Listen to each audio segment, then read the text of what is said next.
Hey guys, Matt Allen here. Welcome back to Tactical Bassin. Today we're talking about applying reds and oranges to your spring bass fishing. This is one of the simplest tricks that you can do in the springtime to catch more fish and to catch bigger fish as we head into the pre-spawn.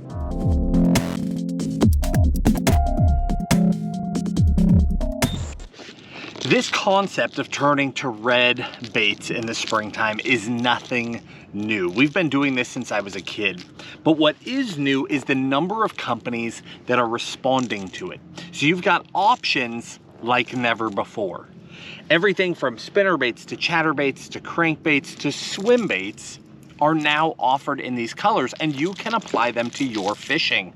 Now today I broke it into 4 groups. We've got lipless crankbaits, Squarebills, deep cranks, and then I combined spinnerbaits and chatterbaits. Those are going to go together. We're not going to jump into the details of why this is such a big deal in the spring. Just know that in the springtime, bass feed very, very aggressively on crawfish before they go to spawn. It's something that they need to do to be at their absolute optimal going into the spawn. So they start attacking crawfish at this incredible rate, much more substantially than the rest of the year. I mean, they are just waylaying crawfish as you head towards the spawn. So this idea of turning to crawfish, turning to those bright colors, to the reds, and then in murkier water turning to the oranges, it just moves right along with nature. It just works. And year after year after year, we see how truly incredible it is. Now, there are literally hundreds, if not thousands of options. I've probably got 50 plus options just laying here on the deck while I'm talking about it. But this is not the first time we've ever done this video, but I want to make sure you guys are aware of it in time. For some of you who are a little early, I know that. We're not actually in the pre-spawn yet in most of the country. A lot of people are still faced with winter, especially with all that cold that just happened. But down south, Florida, some of Texas, those guys are ahead. Some of them might have even missed the opportunity to do this already. So I want to make sure that the rest of us are getting it with enough time to be prepared. As that water temp starts to rise, and I would say if I had to pick a number, 50 degrees is sort of the magical number where the red thing really starts to come into play. Now, that's not always a guarantee. I started catching fish this year on the Tennessee River on this pattern in 43 degree water. But lake to lake, state to state, if I were going to pick a number, 50 degrees is what you're watching for. When that happens, you at least need to tie on a red bait and get it on the deck of the boat.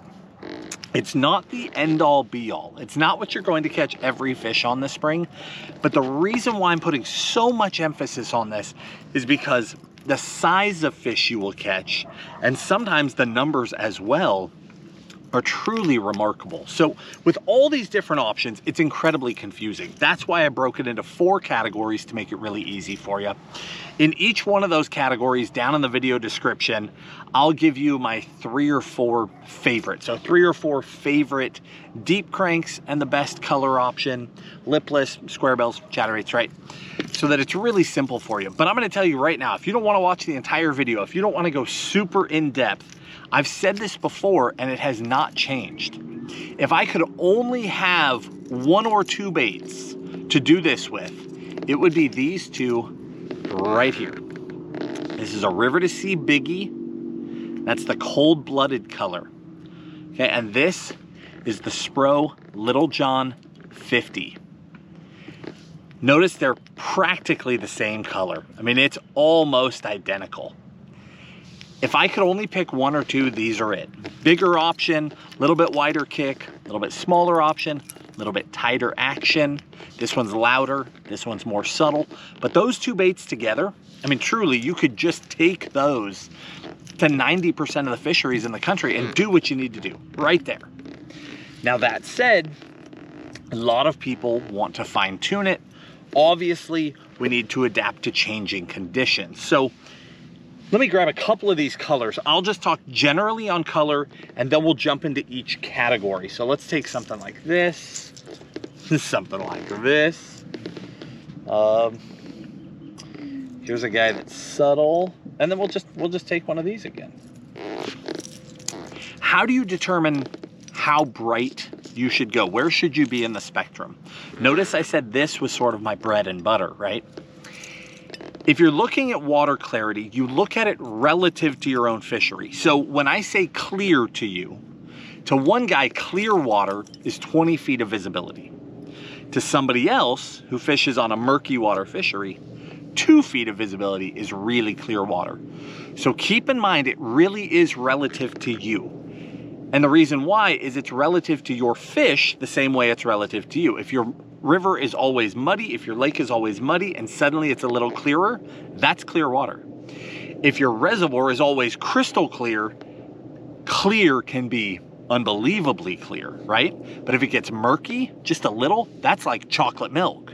So the clearer the water, the more you're going to lean to the natural. Okay, and actually, let me grab one other one. Natural can mean different things, right? This is natural, so is this, but they're completely different. I start with those ghost type tones in the true red.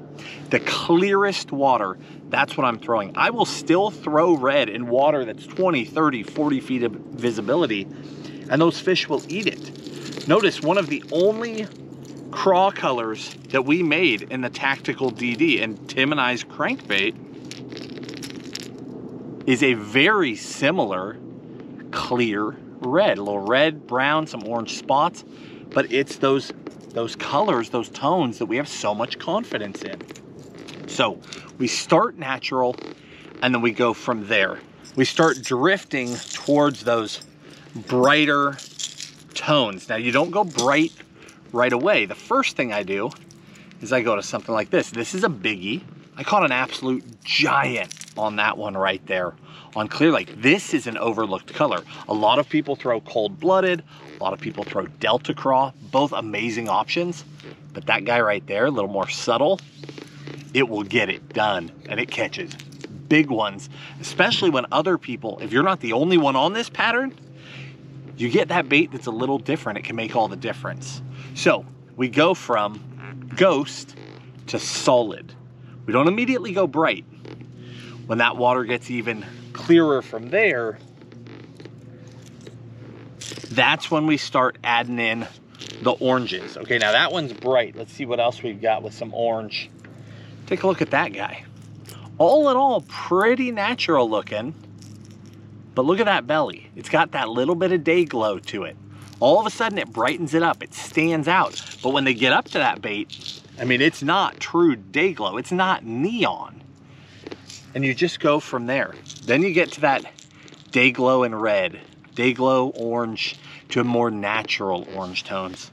And then you get that true, I mean, just bold, in your face, just shocking day glow when that water is truly murky, or first thing in the morning, last thing in the evening. You hit those really bright colors and you can get that one bite, that bigger bite that you've been looking for all day. So again, in each one of these categories, I will link you my favorites, but we've already seen these two, so let me pick up some more of these others. The only other thing I'm going to do besides pay attention to that color is I'm going to pay attention to that sound. Okay, so the biggie is one of my favorites. I like that cold-blooded, but when that water gets really dirty, I go to that Delta Craw, day glow and red. Spro, you know how much I love that guy right there, but same deal. I can immediately go here if I want it to be brighter and bolder. And again, I'm gonna link all this down in the video description. Now going from here, it's not a silent bait, but it's not really loud. They came out with that Type R. We've been talking a lot about that in recent videos. Same bait, but it's loud. So you get that sound profile. If you figure out that your fish are on the silent thing, it gets really easy. A couple of colors, you're done. If you find out they're on the rattle, same thing. You eliminate all those silent baits. You focus on the rattling bait in a couple of those colors. You're done. You don't need to own all these options that I own. I mean, we all know I'm a tackle junkie. I don't even try to hide it. I love tackle, and especially as much as we travel, I buy all sorts of different options because I just want to know. I want to know what my best option is in every scenario. So I'm constantly trying, and then we turn around and we share that information with you.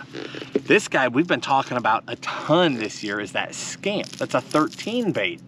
The Scamp is just the loudest of all of the Squarebills. And again, super bright. I think they call that one Mudbug Punch. Again, bright color, but it's super loud. So overall profile is just enormous, right? If you're in that muddy water, you get a cold flow of water into your lake and it gets murky overnight, those fish will pull right up on that flow. You want to throw something like that, or Delta Craw. Get aggressive with them to get those fish. And then another one I've been playing with this year is the Speed Craw. And that is a bait from my childhood. I mean, the Lure Jensen Speed, or I'm sorry, I call it Speed Craw, the Speed Trap. The Lure Jensen Speed Trap has been around since all of us were kids. It comes in so many good options. And again, it's the same thing. It's a loud bait. It's an aggressive bait. It deflects off cover really well. So I like this one when I'm fishing. We grew up throwing it on the Delta. There's a lot of riprap banks, which is like chunk concrete, chunk rock, and it just bounces off that stuff really well without snagging up. So to this day, I pulled it back out. When we got here to Chickamauga, when we got here, I started throwing it again because I'm back on a river system. There's a lot of rock walls. There's a lot of chunk rock. There's some riprap. I pulled that thing out and just started catching them like I was a kid all over again. And here's a color in that Speed Trap. This one doesn't even have hooks on it because it got rusty. So I just take the hooks off if they're gonna rust so they don't ruin everything else in my box. Hopefully you can hear me as this boat runs by. But this is one of the most overlooked colors that I've been throwing for 10 or 15 years probably.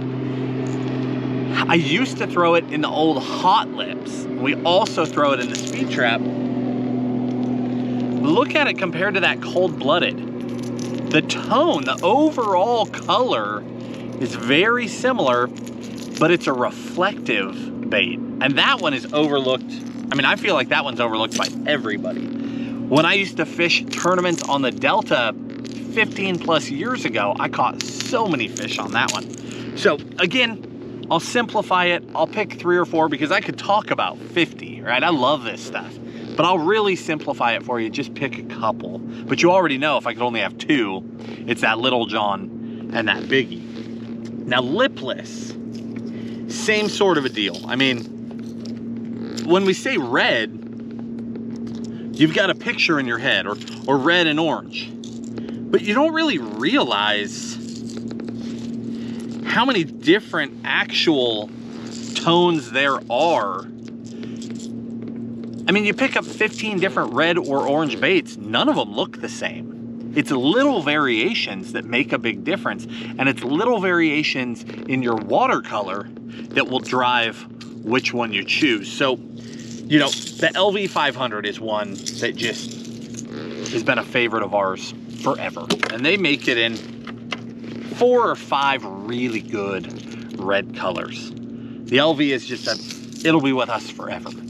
Here on the Tennessee River, the Jackal, the TN60 and the TN70, they just shine. And they've got a couple of really good craws, these guys right here.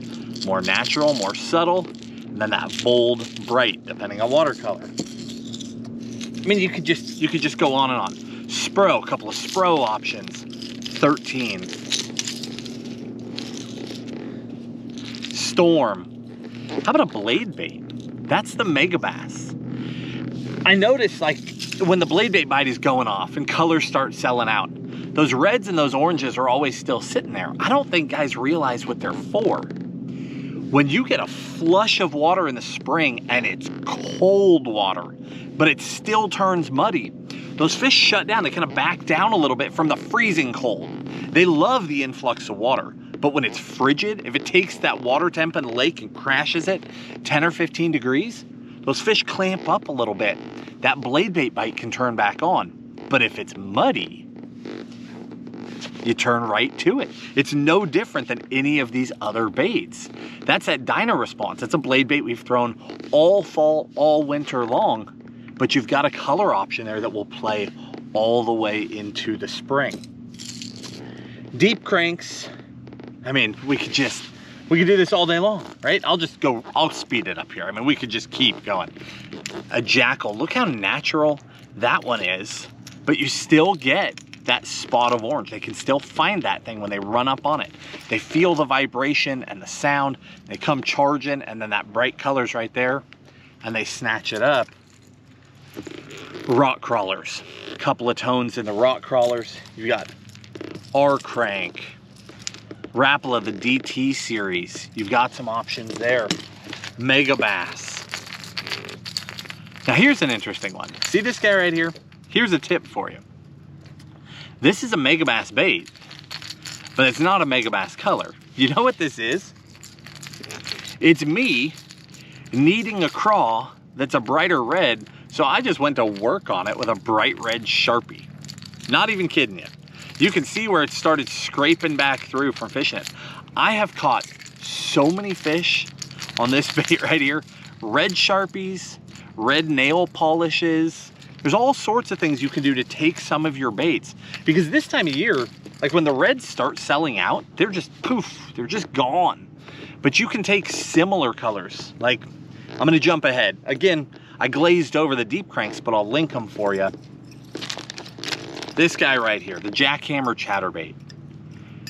This is such a shining example. Trying to find fire craw, as you guys know, we've been talking about it in recent videos, is next to impossible. But there are a couple of other ones that are really similar. They've got like a spring craw color. There's a couple that look really good. They're just not quite as bright. But if you pair them up to that super bright trailer, you can still get your profile. Now, the other thing is you can adapt. So you can't get the jackhammer per se, but the other day we linked the cross-eyes chatterbait, that new one. Today, as of me filming this, it is still completely available in that color. You can get them. You can buy a bunch of them. So you just need to adapt a little bit in the spring, tweak your fishing, take a bait that's really simple or similar and modify it, and you can make it happen. Now, spinnerbaits, I think, are completely overlooked in this category. There's a handful of people that do it, but most people, when they pick up a spinnerbait in the spring, they're throwing whites, they're throwing chartreuses. If they're a Highland Reservoir guy with clear water, they're throwing more of a shad tone. But there is a time and a place for that day glow, man. That bold, bright. I mean, last spring, when the chatterbait blew up in fire craw along the Tennessee River, you couldn't find one of these things anywhere on the planet. But you could have got these. Again, bright, bold. And the thing about a full profiled spinnerbait like this, because it's big. This is a Blade Runner, by the way. Blade Runner, double willow. A full profile spinnerbait like this is that you're not going to catch as many fish. But if you're turning to this bait, you're looking for the right bite. Early in the day, late in the day, California Delta, any river system, grass lakes, anywhere where you've got some murkier water around grass, this color just comes out to play in the spring. Now again, it's a narrow window. I'm not telling you you're catching 20 fish a day on this bait, but I'm telling you when the bite comes, they're the right bite. And a lot of people overlook the spinnerbait. So if everybody's throwing a Squarebill or a Lipless or a Chatterbait on your fishery, don't be afraid to turn to that bright, bold, painted spinnerbait. But again, there's a reason people are throwing these different options. They work. If I was only picking one, it's that Squarebill. That's where I start. I have so much confidence picking up a Squarebill in late winter, early spring in a bold color and just going to work. When the water gets murkier, I get brighter and bolder, I get louder, As that water starts to clear up between storms, I get quieter, more subtle, and those more natural craws, but I stay in that red spectrum, and it makes all the difference. Guys, you can apply this to your fishing. It will make a difference this spring. You guys in Florida that are fishing the spawn, you guys are catching bedfish, you're catching frogfish. You've kind of missed this window, but I get the feeling you don't care. You're already catching topwater fish. For the rest of us, it's either here right now or it's coming soon, and you can be prepared and you can take advantage of this bite this year. Hopefully this helps you.